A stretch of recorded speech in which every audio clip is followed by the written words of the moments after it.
ನಿಮ್ಮ ಹುಡುಗಿ ಹೋಗ್ಬಿಟ್ಟು ಕಿರ್ಚಾಡಿದ್ರಲ್ಲಿ ಅವ್ರ ಮನೇಲಿ ಅಲ್ವಾ? ಸೊ ನಮ್ಮ ಜಾತಕನೂ ನೋಡ್ಕೋಬೇಕು, ಅವ್ರ ಜಾತಕನೂ ನೋಡ್ಕೋಬೇಕು. ಇಲ್ಲಿ ವೈವಾಹಿಕ ಜೀವನ ಹೇಗಿರುತ್ತೆ ಅಂತ ಮಾತ್ರ ನಾನು ಒಂದು ಸೈಡಲ್ಲಿ ಹೇಳ್ತೀನಿ. 2026ಕ್ಕೆ ಮಂಗಳ ಮುಗಿಯುತ್ತೆ. ಅದಕ್ಕೆ ಜಾತಕವನ್ನು ಕಲಿಬೇಕು ಅಂತ ಹೇಳೋದು. ಜಾತಕ ಜ್ಯೋತಿಷ್ಯ ನಾವೇ ಕಲ್ತ್ರೆ ಎಂಥ ಹುಡುಗನ ಜಾತಕ ಬಂದರೆ ನಾವೇ ವಿಶ್ಲೇಷಣೆ ಮಾಡ್ಬೋದು. ಯಾಕಂದರೆ ದಶಾ ಚೇಂಜ್ ಆಗ್ತಾ ಇದ್ದಂಗೆ ಬುದ್ಧಿಗಳು ಚೇಂಜ್ ಆಗ್ತಾ ಇರುತ್ತೆ. ಇವತ್ತೇನು 3 ವರ್ಷ ಚೆನ್ನಾಗಿ ಮುದ್ದಾಡಿ ಕೂತಿರ್ತಕ್ಕಂಥ ಗಂಡು ಹೆಣ್ಣು 3 ವರ್ಷ ಆದಮೇಲೆ ಹಾವು ಮುಂಗಿಸಿ ಥರ ಆಗ್ತಕ್ಕಂಥ ದಶಾಭುಕ್ತಿಗಳು ಬದಲಾವಣೆಯಲ್ಲೂ ಆಗುತ್ತೆ. ರಾಹು ಕಾಂಬಿನೇಷನಲ್ಲಿ ಹೇಗಿದೆ ಅಂತ ನೋಡೋಣ. ಒಂದು ನಿಮಿಷ, ರಾಹು ಕಾಂಬಿನೇಷನಲ್ಲಿ ಹೇಗಿದೆ ಮದುವೆ ಅಂತ ನೋಡೋಣ. ಇಲ್ಲಿ ಅರ್ಧ ಭಾಗ ಮಾತ್ರ ಹೇಳ್ತೀವಿ, ಇನ್ನು ಅರ್ಧ ಭಾಗ ಅವ್ರ ಜಾತಕದ ಮೇಲೆ ಇರುತ್ತೆ. ಎಂಥವ್ನು ಸಿಗ್ತಾನೆ ಅಂತ ಜ್ಯೋತಿಷದಲ್ಲಿ ಹೇಳೋಕ್ಕಾಗಲ್ಲಮ್ಮ, ಯಾವನು ಹೇಳೋಕ್ಕಾಗಲ್ಲ.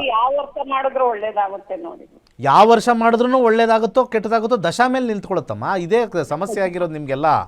ಈ ಜ್ಯೋತಿಷ್ಯದವರು ಅರ್ಧ ನಿಮಗೆ ಏನು ತಲೆ ಕೆಡಿಸಿದಾರೆ ಅರ್ಥ ಆಗಲ್ಲ. ನೀವೆಲ್ಲ ಹುಚ್ಚರ ಆಸ್ಪತ್ರೆಗೆ ಹೋಗೋದು ಒಳ್ಳೇದು ಅನಿಸುತ್ತೆ. ಏನು ತಲೆ ಕೆಡಿಸ್ಕೊಂಡಿದ್ದಾರೆ ಅರ್ಥ ಆಗ್ತಾ ಇಲ್ಲ. ದಶಾ ಅವ್ರದ್ದು ಬದಲಾದರೆ ಇವ್ರದ್ದು ಜೀವನದಲ್ಲಿ ಚೇಂಜ್ ಆಗುತ್ತೆ, ಇವ್ರದ್ದು ಬದಲಾದರೆ ಇವ್ರ ಜೀವನದಲ್ಲಿ ಚೇಂಜ್ ಆಗುತ್ತೆ. ಯಾವಾಗ ಮಾಡೋದು ಅನ್ನೋದು ಒಳ್ಳೇದಾಗುತ್ತೆ, ಇಂಥದ್ದು ಮಾಡ್ರೆ ಈಗ 45 ಆದಮೇಲೆ ಮಾಡಿ ಒಳ್ಳೇದಾಗುತ್ತೆ ಅಂತ ಮಾಡ್ತೀರಾ? ನೋಡ್ದಾ, ನಗ್ತಾರೆ. ಇದಕ್ಕೆ ಹೇಳಿದ್ದು. ರಾಹು ದಶೆ ಹೇಗಿದೆ ಅಂತಂದರೆ 5ನೇ ಮನೆ, 4ನೇ ಮನೆ, 8ನೇ ಮನೆ ಕಾಂಬಿನೇಷನ್ ತೋರಿಸಿದೆ.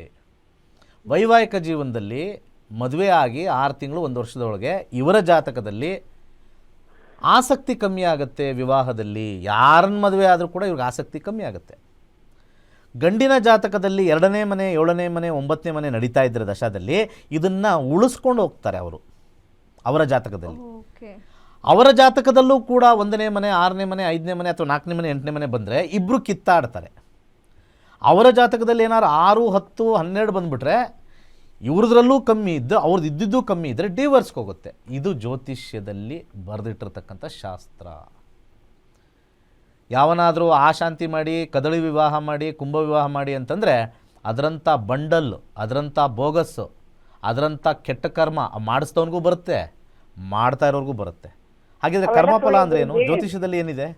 ಸೊ ಇವರ ಜಾತಕದಲ್ಲಿ ಇಂಟ್ರೆಸ್ಟ್ ಕಮ್ಮಿ ಆಗುತ್ತೆ. ಮಾರ್ಚ್ ಆದಮೇಲೆ ಮುಂದಿನ ವರ್ಷ ರಾಹು ಬಂದಾಗ ವಿವಾಹ ಅನ್ನೋದೇ ಒಂದು ಇಂಟ್ರೆಸ್ಟ್ ಕಮ್ಮಿ.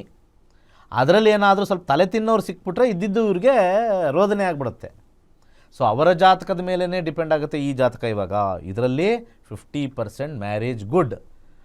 ಆ ಪಾರ್ಟಿದು ಎಂಥವ್ರು ಸಿಗ್ತಾರೆ ಅಂತ ನಾನು ಹೆಂಗೆ ಹೇಳೋಕ್ಕಾಗತ್ತೆ? ನೀವು ತೊಗೊಂಬರೋ ಜಾತಕದ ಮೇಲೆ ಗೊತ್ತಾಗುತ್ತೆ. ನಮಗೆ ಹೆಂಗೆ ಗೊತ್ತಾಗುತ್ತೆ? ಇಲ್ಲಿಂದನೇ ಹೆಂಗೆ ನೋಡೋಕ್ಕಾಗತ್ತೆ? ಏನು ಇಲ್ಲಿ ಕೃಷ್ಣ ಸಿಗ್ತಾನೆ, ರಾಮ ಸಿಗ್ತಾನೆ, ಇಂದ್ರ ಸಿಗ್ತಾನೆ ಅಂತ ಇಲ್ಲಿ ಹೇಳೋಕ್ಕಾಗತ್ತಾ? ಅವೆಲ್ಲ ಬೋಗಸ್. ಅವನು ಯಾವನವನೋ ಅಲ್ಲಿ ಹೇಳ್ತಾನೆ ಇಂಥವ್ರು ಸಿಗ್ತಾರೆ ಅಂಥವ್ರು ಸಿಗ್ತಾರೆ, ಅದು ಯಾರೂ ಕಂಡುಹಿಡಿಯೋಕ್ಕಾಗಲ್ಲ.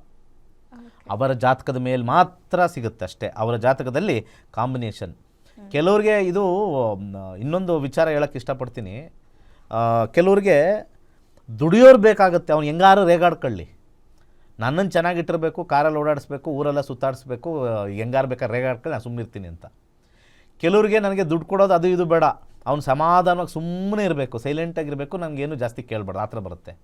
ಸೊ ಈ ಥರ ಕಾಂಬಿನೇಷನ್ಗಳೆಲ್ಲ ನಾವು ಜಾತಕದಲ್ಲಿ ದಶಾದಲ್ಲಿ ನೋಡಿ ಅವ್ರಿಗೆ ಹೊಂದತಕ್ಕಂಥದ್ದನ್ನು ಇಬ್ಬರನ್ನೂ ಕೂರಿಸಿ ಕೇಳಿ ಮಾಡಿದ್ರೇ ಅದು ಮ್ಯಾಚ್ ಮೇಕಿಂಗ್ ಅಂತಾರೆ ಹೊರತು ಈ 36ಕ್ಕೆ 32 ಬರುತ್ತೆ, ಅವ್ನು ರಾಕ್ಷಸ, ಇವನು ಅಂತ ಹೇಳ್ತಕ್ಕಂಥ ಅವರೆಲ್ಲ ಕೂತಿರ್ತಾರಲ್ಲ ಕಾಂಪೌಂಡ್ರುಗಳು, ಪಂಚ ಹಾಕ್ಕೊಂಡು ನಮ್ಮ ಹಿಂದೂ ಧರ್ಮ ಹಾಳು ಮಾಡೋಕ್ಕೆ, ಅಂಥವರಿಂದನೇ ನಮ್ಮ ಈ ಪವಿತ್ರವಾಗಿರ್ತಕ್ಕಂಥ ಜ್ಯೋತಿಷ್ಯ ಹಾಳಾಗಿರೋದು.